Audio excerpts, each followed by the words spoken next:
business, it is for math teachers, science teachers, but I want to show you how a social studies or geography teacher can quickly use Excel to get a point across to their students.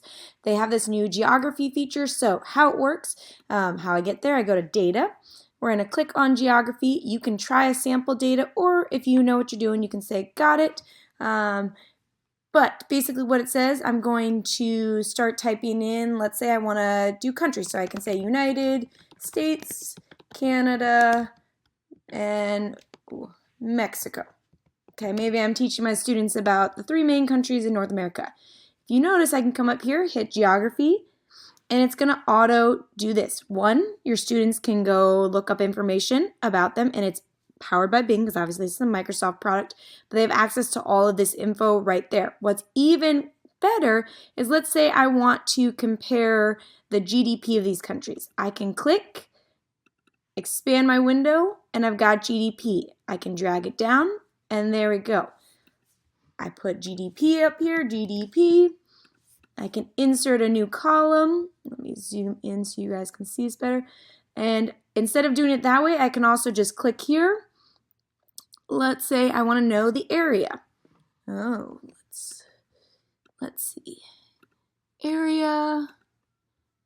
And it's trying to put it in the field. So we're going to change this. Just if it does that, we're going to change this to A2, and we're going to say area. So that does show you the code. If you see here, we've got A3, and I can drag this back up to fix that up there.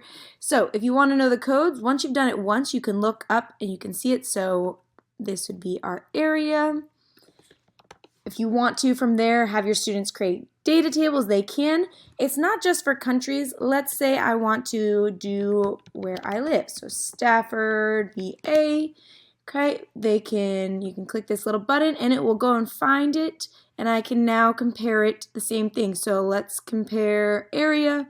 We can add that in, or as I was showing you here, I can just drag down, and now I'm comparing area. So it's a way to compare. I could do the whole state of Virginia. Go ahead and just hit that little circle button, and now I can also compare Virginia. All I'm doing is pulling this little drag down spot here.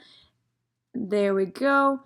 Okay, and then if we need to make it bigger. Now, sometimes the field doesn't exist because it is obviously not a big country, so you might not have that information.